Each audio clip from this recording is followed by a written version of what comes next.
میرے رسول پاک علیہ السلام کا دروازہ سب سے بڑا دروازہ ہے، حضور کا دروازہ سب سے بڑا دروازہ ہے، لیکن میرے دوستو یاد رکھنا، نبی پاک علیہ السلام نے بھی لوگوں کو جب رستہ دکھایا ہے تو رب کریم کا رستہ دکھایا ہے، اللہ کا رستہ دکھایا، اللہ کریم کا رستہ دکھایا، لوگوں رب کی طرف توجہ کرائی۔ میرے رسول کریم سید عالم صلی اللہ تعالی علیہ وسلم نے لوگوں کی اللہ کی جانب توجہ کرائی اور لوگوں سے یہ کہا کہ وہ اپنے رب کریم کی جانب اپنا ذہن رکھیں، اپنی توجہ اپنے اللہ کی جانب مبذول کریں۔ میری بات کو اچھے طریقے سے سمجھیے گا، علم اللہ تبارک و تعالی عطا کرتا ہے تو اسے اللہ کی عطا ہی سمجھنا چاہیے۔ کچھ لوگوں کے پاس علم ہوتا ہے پر علم نافع نہیں ہوتا، وہ ٹامک ٹونجا مارتے رہتے ہیں ساری زندگی۔ علم کو اللہ کی عطا سمجھیں، اپنی عقل پر اپنے شعور پر زیادہ بھروسہ نہ سمجھیں، نظر اللہ پہ رکھیں۔ حضرت مولا علی شیر خدا کرم اللہ تعالی وجہہ الکریم سے کسی نے پوچھا تھا بڑا عالم کون ہوتا ہے؟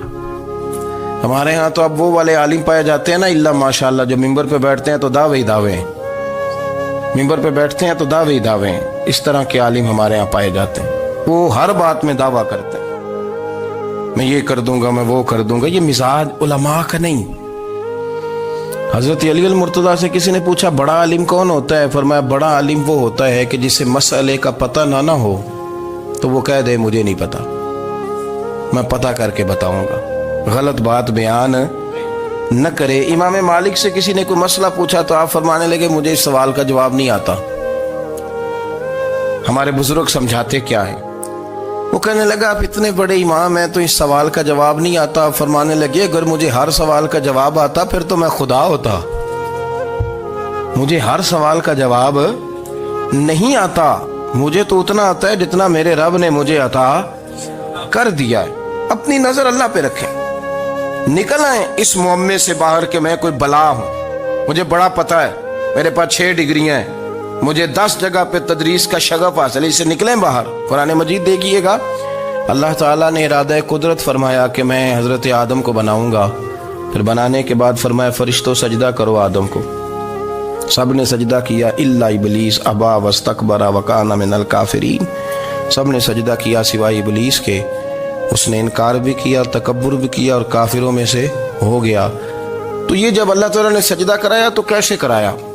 اللہ تبارک و تعالیٰ نے نا حضرت آدم کو علم سکھایا خود، وعلم آدم الاسماء کلہا، خود اللہ فرماتے ہیں کہ میں نے جناب آدم علیہ السلام کو تمام اشیاء کے نام سکھائے، سب اشیاء کے نام سکھائے۔ تو وہ چیزیں پھر میں نے نا، اللہ فرماتے ہیں میں نے فرشتوں پہ پیش کی، میں نے کہا کہ بتاؤ ان کے نام کیا ہے، تو فرشتوں نے جو جواب دیا وہ سمجھنے والا ہے۔ اللہ نے چونکہ خود علم سکھایا تھا حضرت آدم کو، جناب آدم سکھایا تھا لیکن فرشتوں کو نہیں سکھایا تھا، تو اللہ کریم نے فرمایا فرشتوں اب یہ بتاؤ ان چیزوں کے نام کیا ہیں؟ تو فرشتے کیا کہتے ہیں؟ فرشتے عرض کرتے ہیں قالوا سبحانک لا علم لنا۔ آپ کبھی یقین کریں اس چیز کی لذت لیں تو مزہ آ جائے۔ کہا قالوا سبحانک، کہنے لگے تو پاک ہے، قالوا سبحانک، کہنے لگے تو بھئی آدم علیہ السلام کو نام سکھا لیے، پھر فرشتوں کے سامنے وہ چیزیں پیش کر کے کہا ان چیزوں کے نام بتاؤ، تو فرشتے کیا کہتے ہیں؟ کہتے ہیں قالوا سبحانک، تو پاک ہے، لا علم لنا، ہمارے پاس کوئی علم نہیں، الا ما علمتنا، ہمیں تو اتنا پتہ ہے جتنا تو نے ہمیں سکھا دیا، ہمیں تو اتنا پتہ ہے جتنا تو نے ہمیں، لا علم لنا، ہمارے پاس کوئی علم نہیں ہے، اتنا ہی پتہ ہے جتنا تو نے ہمیں سکھا دیا ہے، اس سے زیادہ ہمارے پاس علم۔ اور یہ کیوں تو نے ہمیں جتنا سکھایا اتنا پتہ ہے؟ فرشتے یہ نہیں کہتے یا اللہ تو زیادہ سکھا، آدم کو دیا تو ہمیں بھی دے، یہ نہیں فرمایا، فرمایا انک انت العلیم الحکیم، اے اللہ تو علم والا بھی ہے اور حکمت والا بھی ہے، تجھے پتہ ہے کس کو کتنا دینا ہے، جتنا تو نے مناسب سمجھا جناب آدم کو دیا اور جتنا تو نے بہتر سمجھا وہ تو نے ہمیں عطا فرمایا۔ تو اگر آپ کے پاس علم ہے، کہیں نالج ہے، اس کو اللہ کی عطا سمجھے۔ ہمارے ہاں بہت سارے لوگ بن کے بیٹھ جاتے ہیں، میں اکثر کہتا ہوں کہ پھر وہ دعوے کرتے ہیں میرے علاقے والے جاہل ہیں، میرے شہر والے جاہل ہیں، میرے خاندان والے پڑھے نہیں، یہ آپ کا دعویٰ ہے، یہ آپ کو خراب کر دے گا۔ ہم نے بہت سارے ایسے لوگ دیکھے جو بہت بڑے عالم تھے، لیکن اللہ جب لینے پہ آیا تو عقل ہی لے گیا، شعور ہی چلا گیا، حافظے ختم ہو گئے۔ آپ دیکھتے ہیں بڑھاپے میں کچھ لوگ ایسے ہوتے ہیں کہ جن کو یہ بھی یاد نہیں رہتا کہ میرا نام کیا ہے، میں کہاں ہوں، مجھے کدھر جانا ہے۔ تو اس وقت سے اللہ کی پناہ مانگیں اور اپنی نظر اپنے رب کریم کی جانب رکھیں، اللہ کی جانب اپنی نظر کو مبذول رکھیں۔ دوسری بات، علم کے بعد ایک چیز آتی ہے جس کا نام ہے ہدایت،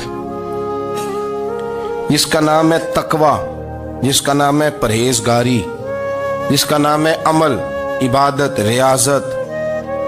یہ بھی اسی وقت ہی نصیب ہوتی ہے جب میرا رب کریم نصیب فرما دیتا ہے۔ ہم نے نا نیکی کا اپنا اپنا سٹیٹس بنا لیا ہے، اپنا اپنا معیار بنا لیا ہے۔ کچھ لوگ کہتے ہیں کہ جناب مسجد میں سیمٹ کا توڑا دینے سے بہتر ہے کسی غریب کو آٹے کا تھیلا دے دو۔ اب اس نے اپنا مزاج بنا لیا نا نیکی کا، اس نے اپنا سٹیٹس بنا لیا۔ میرا یہ سوال ہے کہ نبی پاک صلی اللہ تعالیٰ علیہ وسلم جب مدینہ شریف آئے تھے تو حضور نے سب سے پہلے غریبوں میں آٹا تقسیم کیا تھا کہ سب سے پہلے مسجد بنائی تھی؟ کیا عجیب لوگوں کا رنگ ہے، اپنی مرضی کی ہدایت، اپنی مرضی کا تقوی، اپنی مرضی کا معیار۔ مسجد کوئی بڑا چھوٹا خطیب بھی میری طرح کا ہو نا تو وہ مسجد میں بیٹھ کے جب نبی پاک کی بات کرتا ہے تو کہتا ہے میرے رسول پاک غریبوں کا سہارا بن کے آئے۔ وہ غریبوں کی بات کرتا ہے، مسکینوں کی، لاچاروں کی، کمزوروں کی بات۔ تو مسجد ہی تو وہ ادارہ ہے جہاں سے غریبوں کی بات ہو رہی۔ تو اب لوگوں نے غریب کو اور مسجد کو لڑانا شروع کر دیا، اس کو لڑاؤ کہ مسجد میں پیسے دینے سے بہتر ہے آپ غریب کو آٹے کا تھیلا دے دیں۔ آپ یہ کیوں نہیں کہتے کہ مسجد میں بھی آپ توڑا دیں ایک سیمٹ کا اور ساتھ غریب کو بھی خدمت کریں؟ یہ کیوں نہیں تقوی؟ اپنی اپنی مرضی کا مزاج، اپنی اپنی۔ کچھ لوگ کہتے ہیں چھوڑو جی، ساری زندگی انسان نماز پڑھتا رہے اور پھر گالیاں بھی دیتا رہے، بندہ داڑھی بھی رکھ لے اور جھوٹ بولنا بھی نہ چھوڑے۔ تو یہ آپ نے اپنے پاس سے تقوی کا معیار بنایا۔ گالی دینے کا گناہ ہے اور داڑھی رکھنے کا ثواب ہے۔ تو اگر آپ داڑھی رکھے ہوئے ہیں اور آپ کوئی غلطی کر رہے ہیں تو اس سے آپ کی داڑھی کا ثواب ختم، اللہ کرے آپ کو سمجھ آئے میری بات۔ آپ کوئی غلطی کر رہے ہیں، داڑھی کا ثواب اس سے ختم، وہ اپنی جگہ پہ قائم ہے چیز۔ اپنی مرضی کا کیوں تقوی کا معیار بناتے ہیں؟ تقوی کا مزاج اپنی مرضی کا نہ بناؤ۔ اللہ کی بارگاہ سے دعا مانگو کہ یا اللہ ہمیں ہدایت کا نور عطا فرما، اللہ تو ہمیں رستہ دکھا، تو بتا کہ ہدایت کیا ہے۔ تو رب فرماتا ہے اللہ ولی الذین آمنوا، اللہ مومنوں کا مددگار ہے، یخرجہم من الظلمات الی النور، وہ انہیں اندھیروں سے نکالتا ہے اور نور کی طرف روشنی عطا فرماتا ہے۔ اندھیروں سے نور کی طرف اللہ لاتا ہے۔ اللہ ولی، اللہ مومنوں کا ولی ہے، وہ انہیں اندھیروں سے نور کی طرف نکالتا ہے۔ ہدایت ہمیشہ اللہ کی طرف سے سمجھے۔ جب وہ نماز کی توفیق دیتا ہے تو اپنے فضل سے دیتا ہے، جب وہ ذکر کی توفیق دیتا ہے تو اپنے فضل سے۔ ہم سمجھتے ہو جی فلانا نہیں پڑھ رہا بڑا بیوقوف ہے، فلانا نہیں پڑھ رہا، تو تم کیا اپنی عقل کے زور پہ پڑھ رہا ہے؟ میں جی اللہ کے فضل سے 2 سپارے پڑھتا ہوں، تو کس پہ احسان کرتے تو 2 سپارے پڑھ کے رویا کر کہ اگر مالک تو بڑا کریم نہیں۔ بڑے لوگ ہیں جن کو پورا قرآن حفظ ہے پر انہیں پڑھنے کی توفیق نہیں، تو انہیں فضل کیا اور مجھے توفیق دے دی ہے پڑھنے۔ رویا کر، پڑھ کے رویا کر، راتی ساری کر کر زاری، وہ نیند اکھاں تھی توندے تے فجرے اوہی گناہگار کہاون سب تو نیوے ہوندے۔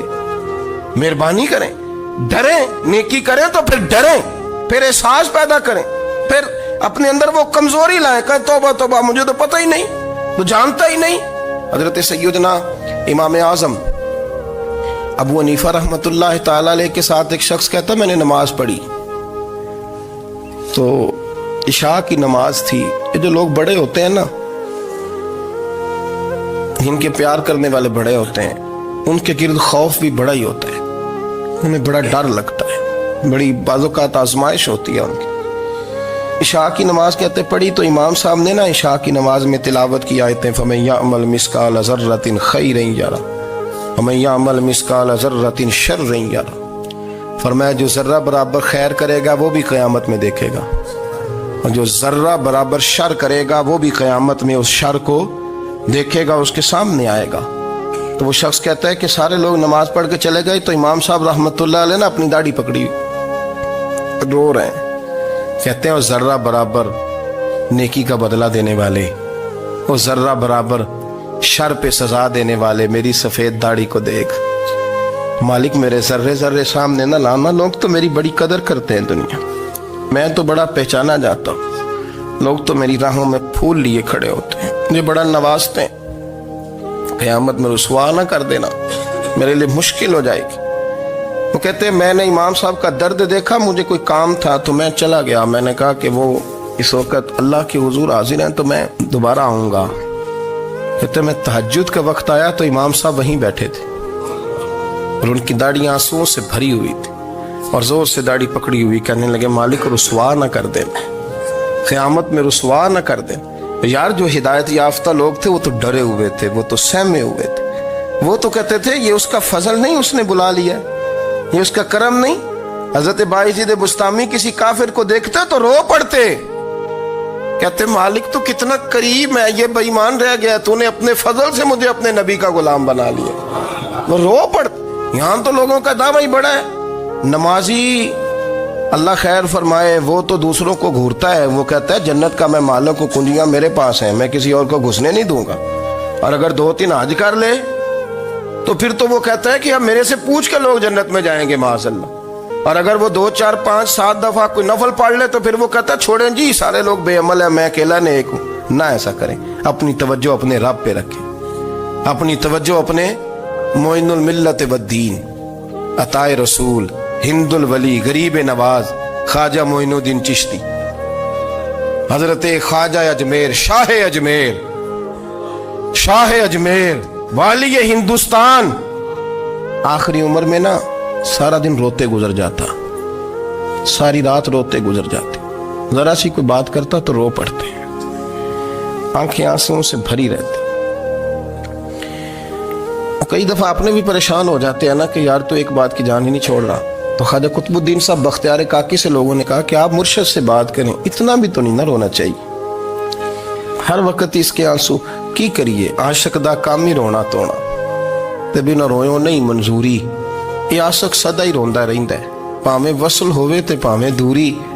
ہر وقت رونے کا کیا مطلب ہے؟ تو خواجہ قطب صاحب کہتے ہیں میں قریب گیا تو میں نے پیر دبائے، میں نے کہا سونیا لوگ تو کچھ بھی نہیں کرتے، تو نے تو کمال کر دیا، 90 لاکھ آدمی مسلمان کر دیا، دنیا کچھ نہیں کرتی، تو نے 50 سال ساری رات مصلے پہ بیٹھ کے رب راضی کیا.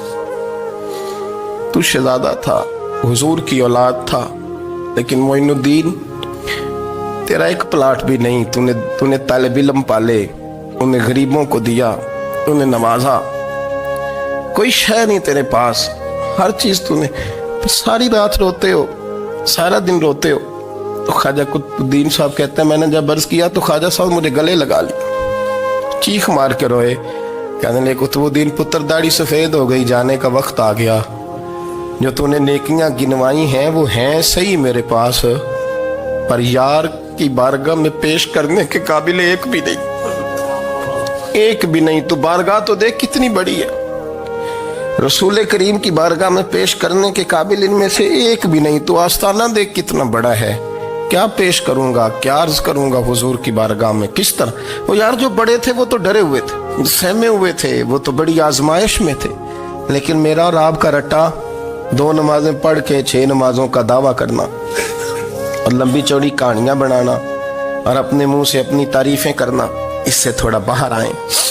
رزق بھی میرا اللہ ہی دیتا ہے، علم بھی اللہ دیتا ہے، رزق بھی. بڑے بڑے فقیروں کو مالدار ہوتے دیکھا، بڑے بڑے مالداروں کو فقیر ہوتے دیکھا، بڑے بڑے. میرے ایک بڑا سخی قسم کا سجن ہے، بڑا پیارا ہے، میں اسے سخی مانتا ہوں. میں نے اپنی پریشانیوں کے دنوں میں بھی اس شخص کو سخی دیکھا. ایک دن رات کو مجھے ٹیلی فون کر کے کہنے لگا کدھر ہو؟ میں نے کہا میں گھر ہوں. نہیں اکثر سفر میں ہوتے ہو نا؟ میں نے کہا طبیعت کیسی ہے؟ ٹھیک ہے، بس حال چال پوچھنا تھا. میں نے سمجھائی، میں نے کہا یار یہ کوئی مسئلہ ہے، ورنہ رات کے 2 بجے کوئی حال پوچھنے کو فون تو نہیں نہ کرتا.